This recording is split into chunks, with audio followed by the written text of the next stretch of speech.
Hello guys, I'm Tremoto Vlog. Welcome ulit sa aking YouTube channel.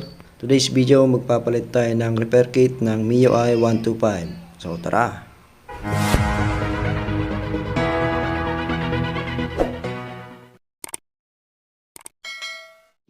Ito guys, yung babaklasin natin. Kung makikita nyo, yan, tumatagas na siya. So baklasin na natin.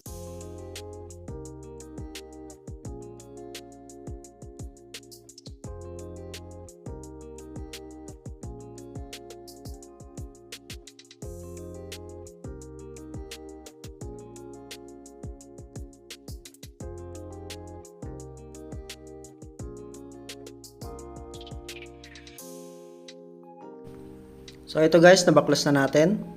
Yan. So yung tatanggalin natin dito ay yung repair kit. Yan, ito.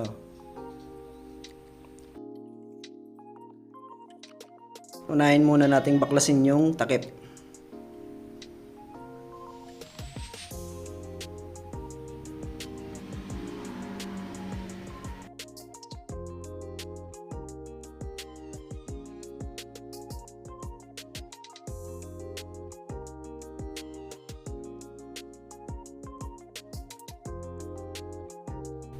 Tapos sunod na natin tanggalin yung repair kit. So, unahin muna natin yung rubber. Ito guys yung kailangan yung tools para matanggal yung pinaka ring niya dun sa loob or yung lock niya.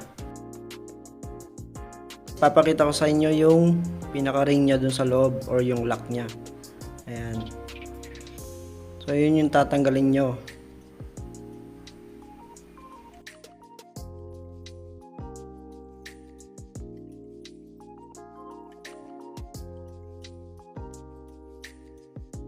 Tatanggal na natin. So sinira ko na lang kasi ang hirap tanggalin eh. Sugutin na natin yung pinaka repair kit nya. Yan.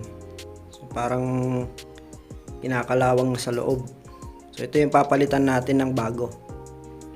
Yan. Kabit na natin yung bagong repair kit. So nabili ko pala itong repair kit ng 70 pesos sa mga shop sa gilid-gilid, sa mga motor parts. Mahal kasi yung original na repair kit sa Yamaha, nasa 400 pesos, kaya itong local na lang binili ko. So sundan nyo na lang ako guys kung paano ikabit yung repair kit. Panoorin nyo lang yung gagawin ko.